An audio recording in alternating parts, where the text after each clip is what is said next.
Bismillahirrahmanirrahim. Assalamualaikum warahmatullahi wabarakatuh. Hai murid-murid, bersama dengan saya Cikgu Amir bagi mata pelajaran Pendidikan Kesihatan tahun 6.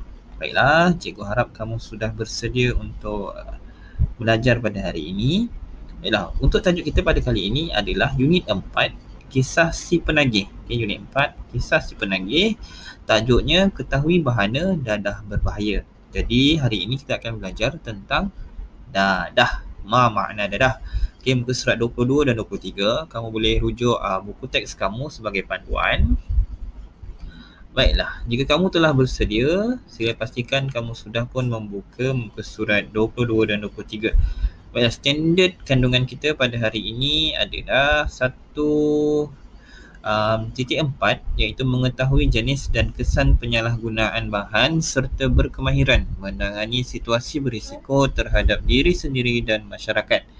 Manakala standard pembelajaran kita adalah 1.4.1, iaitu mengetahui pelbagai jenis dadah. Elok ke tak elok benda ni? Okay, mestilah tak elok. Okay, sebab dia mendatangkan banyak kemudaratan. Nanti kita akan tengoklah. Baiklah.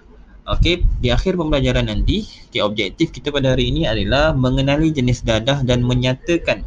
Okey, dan kamu dapat membanding beza.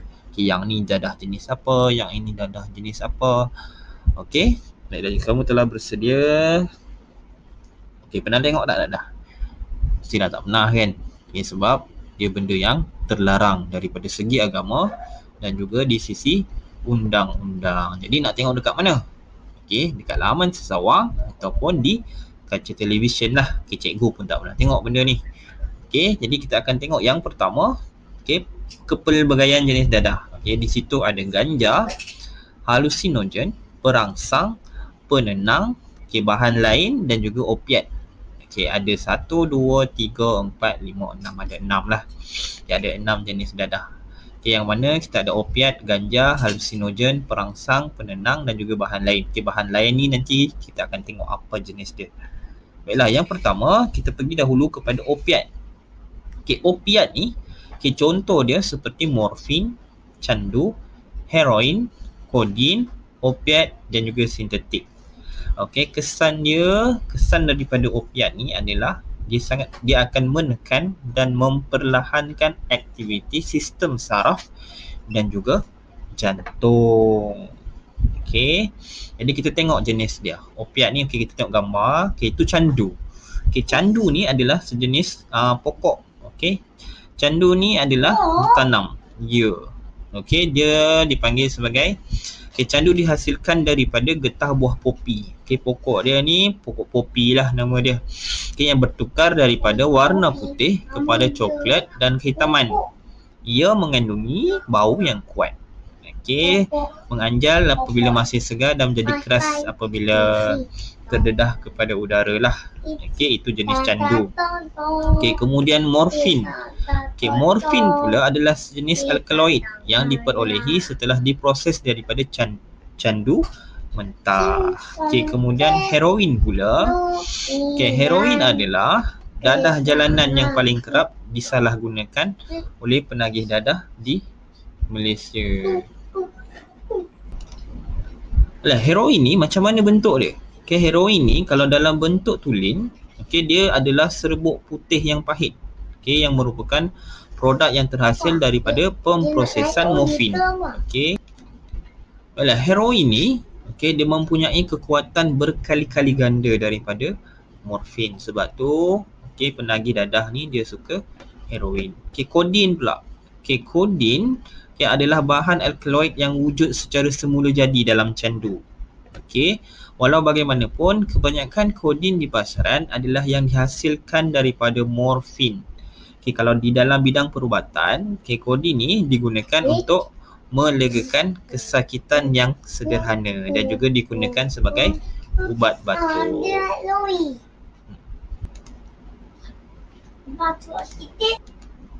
Baiklah, kita lihat pula kepada opiat. Okey, opiat sintetik. Okey, opiat sintetik ni meliputi bahan-bahan seperti metadon, fetadin, dipipanon. Okey, bahan-bahan ini Dia serupa macam opiat. Okey, digunakan dalam bidang perubatan lah. Okey, untuk menegakan kesakitan. Okey, tapi opiat sintetik ni salah satu nama dia methadone. Okey, sekarang ni digunakan sebagai rawatan kepada penagih-penagih dadah di negara kita lah. Sebagai orang kata salah satu cara untuk menangani masalah penagihan dadah. Okey, kita lihat pula seterusnya. Apakah yang dimaksudkan dengan ganja? Contoh ganja seperti cannabis, hashish dan juga minyak hashish. Kesan dia. Ganja ni merupakan bahan yang sangat kompleks dan mengandungi 421 jenis bahan kimia. Kalau awak tengok sebenarnya pokok ganja ni terlalu popular. Dari segi lambang dia. Lambang dia ada kadang-kadang digunakan pada pakaian, kadang-kadang digunakan pada apa orang kata tu, sebagai stiker motor kan. Sebenarnya itu adalah lambang ganja lah. Okey, kita lihat dulu bentuk dia. Itu pokok cannabis pokok ganja lah. Kemudian minyak ataupun hashish dan juga minyak hashish ni terhasil daripada pokok cannabis tersebut. Cannabis ni sebenarnya herba. Pokok cannabis ni sebenarnya herba lah kalau orang-orang dulu guna.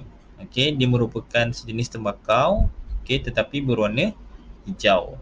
Kemudian macam mana boleh dapat minyak hashish ni daripada pokok cannabis? Daripada getah dia. Resin getah pokok cannabis tu kita panggil hashish.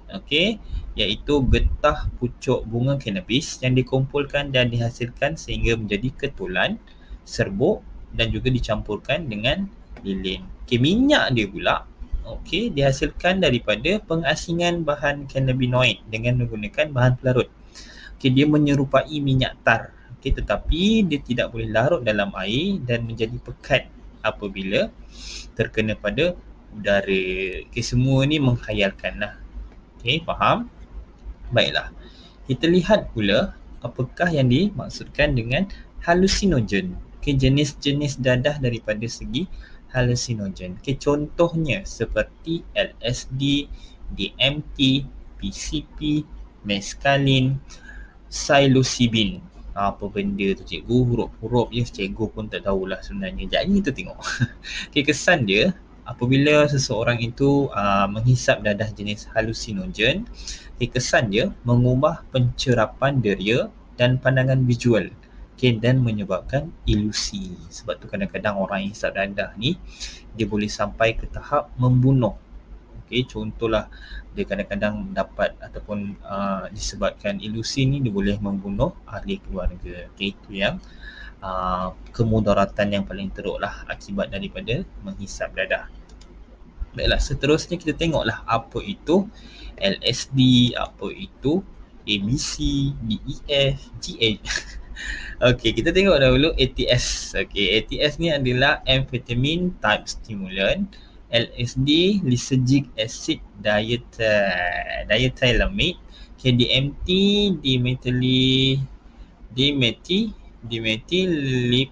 dimethyltryptamine.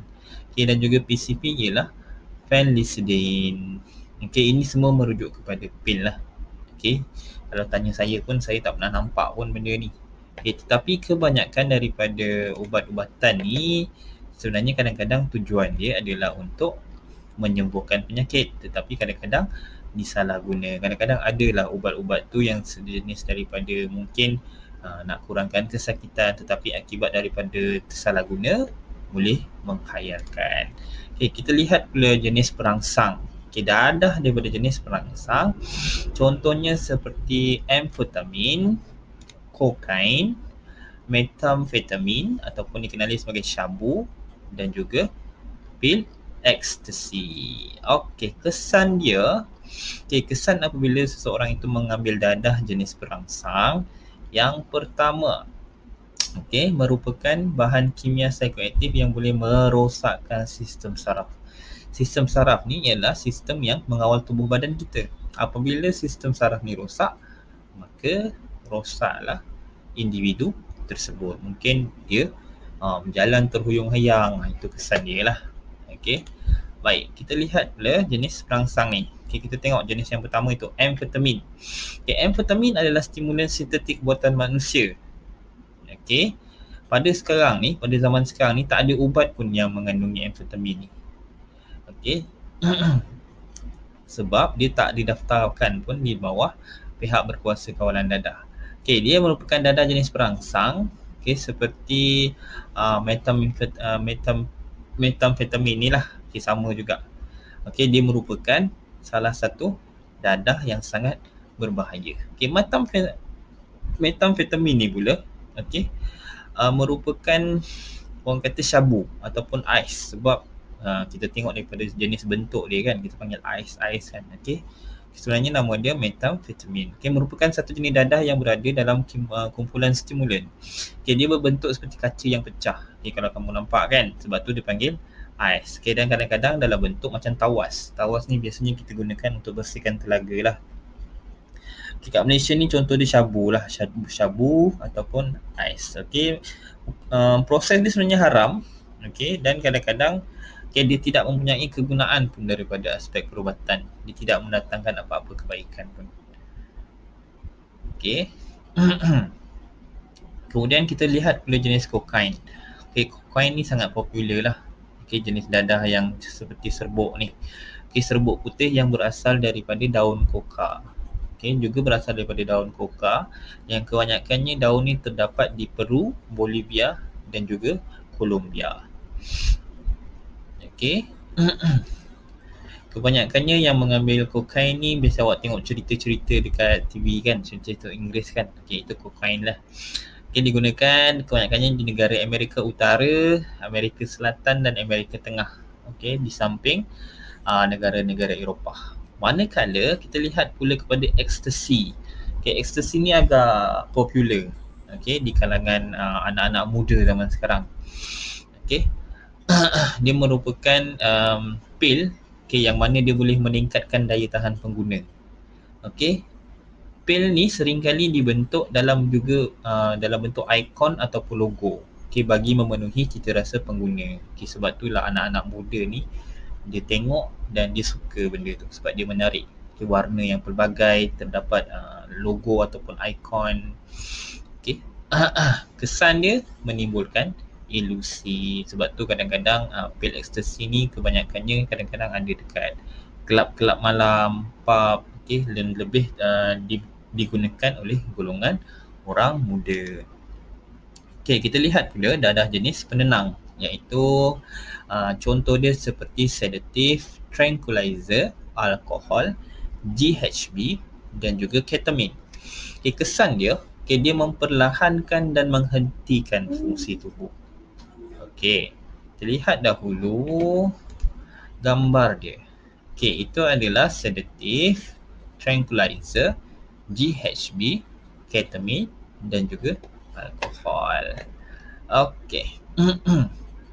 Sedatif ni kalau awak tengok, okay, dia lebih kurang sama juga macam ubat-ubatan lah. Okay, dan juga tranquilizer ni kan lebih kurang sama je sebenarnya.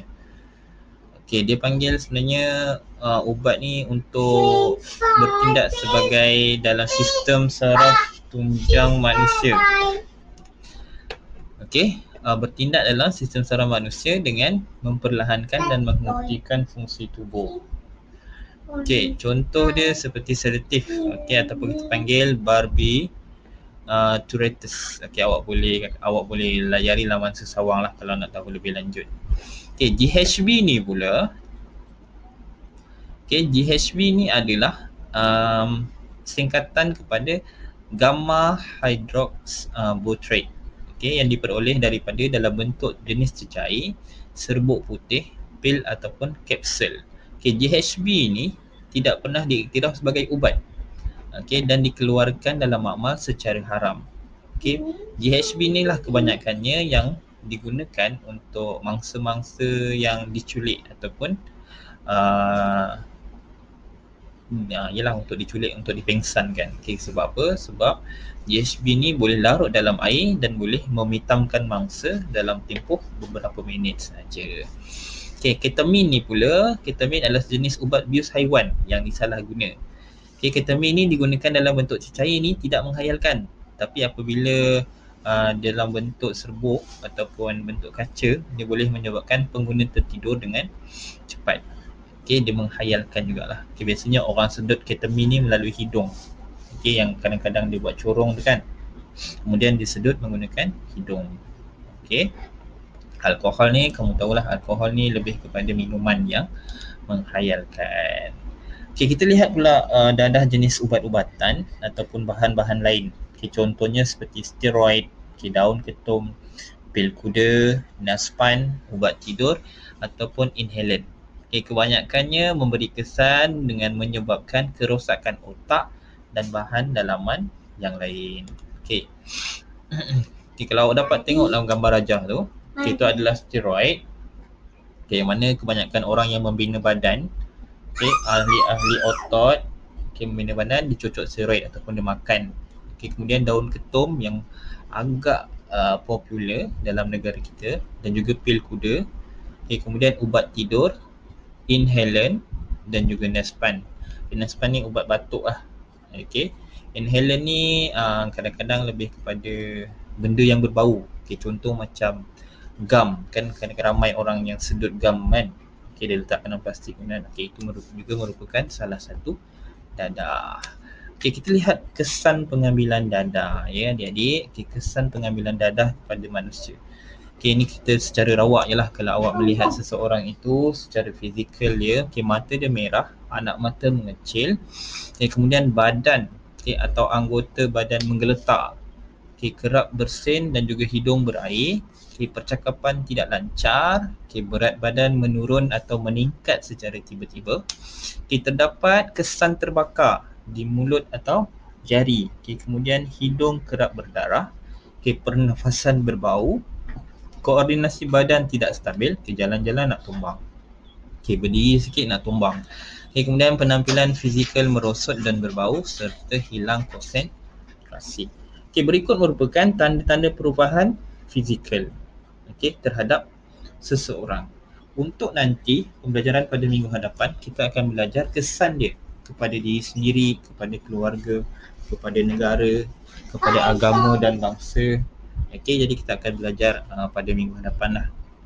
Baiklah, tugasan untuk minggu ini adalah kita akan bina satu peta buih, okay, berkenaan dengan jenis-jenis dadah. Okay, contohlah dadah jenis opiat. Okay, apa jenis dia? Kamu senaraikan. Baiklah. Okay, cikgu harapkan kita banteraslah dadah ni. Maksudnya kita jauhi, kita takkan terlibat, kita elakkan. Okay, kalau ada, kita boleh report ataupun laporkan kepada pihak yang berkuasa. Okay, sebab dadah ni amat merosakkan bangsa, agama dan negara. Lebih-lebih pula kepada keluarga, contohlah abang ke kakak kan. Okay, kalau boleh elakkan. Baiklah, penyalahgunaan dadah ni menurut Islam, dia tiada ayat Al-Quran dan hadis, okay, mengenai dadah secara khusus. Tapi firman Allah SWT, okay, maksudnya, dan janganlah kamu sengaja mencampakkan diri kamu ke alam kebinasaan. Okay, surah Al-Baqarah ayat 198, 195. Okay, maksudnya, wahai orang-orang yang beriman, bahawa sesungguhnya arak dan judi dan pemujaan berhala dan menenung nasib adalah perbuatan keji dari perbuatan syaitan. Surah Al-Ma'idah ayat 90 hingga 91.